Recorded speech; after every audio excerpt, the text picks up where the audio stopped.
আমাদের অন্তরটা বলেন, আমাদের অন্তরটা নরম না শক্ত? বলেন, নরম না শক্ত? শক্ত। আমি এটা প্রমাণ করব, আমি এটা আপনাকে প্রমাণ করে দেব। আসলে our heart is very hard, very hard. অনেক শক্ত আমাদের হৃদয়টা।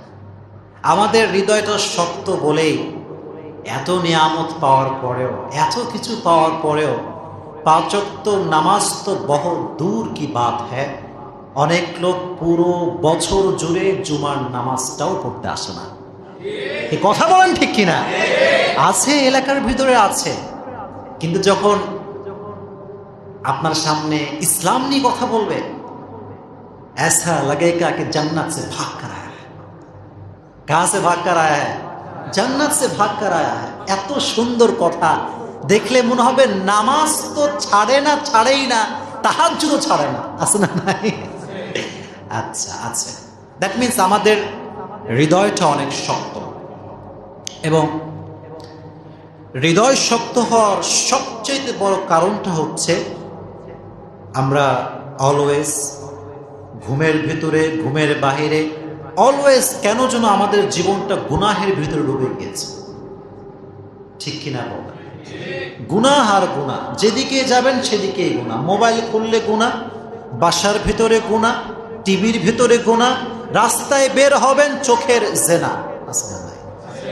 সব জায়গায়, এভরিওয়্যার, wherever you go, সব জায়গায় গুনাহ আর গুনাহ। আর এটার ইফেক্ট কি পড়ে আমি বলি আগে, তারপরে আমি সমাধান দিব। এর ইফেক্টটা পড়ে হচ্ছে এইরকম যে গুনাহ করতে করতে, আমি এর আগেও বলেছি যে আমাদের পজিশনটা এমন একটা অবস্থায় যায় যখন গুনাহকে আর গুনাহ মনে হয় না।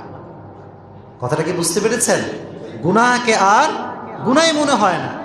সুদ খায় কিন্তু বলে, আরে বেটা বাড়ি দিলাম একটা, কি দিলাম একটা, কিন্তু এটা কি হালাল টাকার বাড়ি না হারাম টাকার বাড়ি? He has no feelings about it, কোনো অনুভূতি নাই।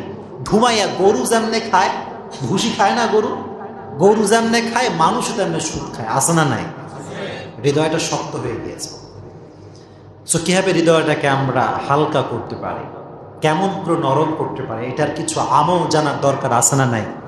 আচ্ছা, হৃদয়কে যদি আপনি আল্লাহর ভয়ে সব সময় রাখতে চান, যদি আপনি চান যে আমার হৃদয়টা নরম থাকুক, আল্লাহর ভয়ে সব সময় আল্লাহর জিকির করতে থাকুক, এটা যদি আপনি আপনার মন থেকে চান, সব সময় একটি আমল করবেন, সেটি হচ্ছে অলওয়েজ অলওয়েজ অলওয়েজ অলওয়েজ মৃত্যু নিয়ে ভাববেন। বলেন, কি নিয়ে ভাববেন? আমার সঙ্গে কথা বলেন, কি নিয়ে ভাববেন? মৃত্যু নিয়ে ভাববেন। Always think about your death, think about the hair after life. মৃত্যু নিয়ে ভাবেন। আজকে মরলে কালকে এত বন্ধু থাকবে? কেউ থাকবে না। কিসের আউটার হুজুর, কিসের মিলিয়ন ফলোয়ার্স, কিচ্ছু থাকবে না। আমি তো অলওয়েজ সবাইকে বলি যে ভাই এত সেলফি, তুমি সেলফি তোলা বাদ দিয়ে আমার কবরে 3 বার সূরা ইখলাস পড়বা, এর চাইতে আমার আর উপকার হতেই পারে না। এটাই আমার সবচেয়ে বড় লাভ।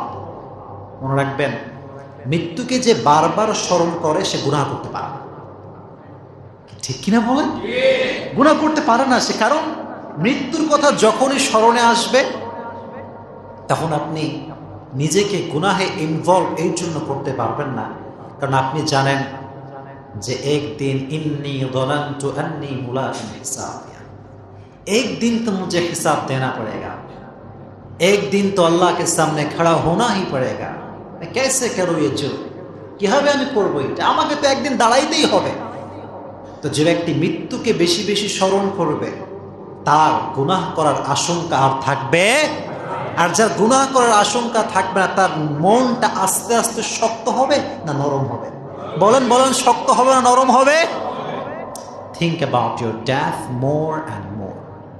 মৃত্যু নিয়ে একটু ভাবেন না, একটু ভাবেন, বেশি বেশি ভাবেন, দেখবেন আপনার হৃদয়টা অটোমেটিক্যালি নরম হয়ে গেছে। সুবহানাল্লাহ পড়েন। 1 নাম্বার।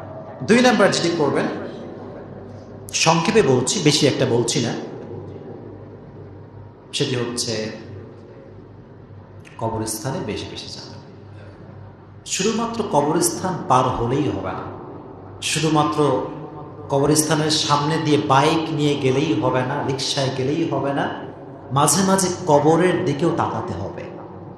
তাকাতে হবে, যেতে হবে সেখানে গিয়ে সুন্দর করে নীরবে, নীরব চিত্তে আপনি দাঁড়িয়ে থাকবেন, বসে থাকবেন, তাকান কবরের দিকে, তাকান না কবরের দিকে। আমি পরশুদিন গেছিলাম, দেখলাম যা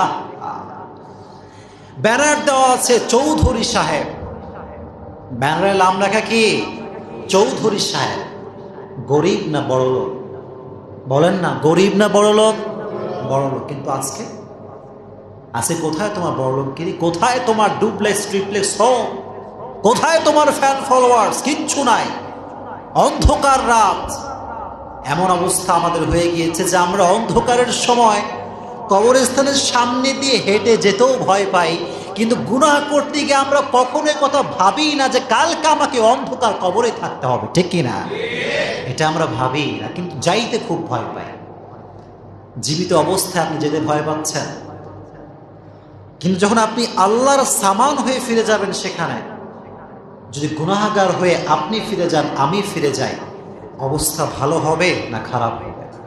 খারাপ হবে ভাই। কবরস্থানে একটু যাবেন। নাহাইতুকুম আন জিয়ারাতিল কুবুর, রাসূল বলেছেন আমি তোমাদেরকে আগে কবর জিয়ারত করতে নিষেধ করতাম, কিন্তু এখন তোমরা বেশি বেশি কবরস্থানে যাবা, কারণ কবরস্থানে গেলে মৃত্যুর কথা, আখিরাতের কথা স্মরণ করায় দিবে একজন, তিনি কে?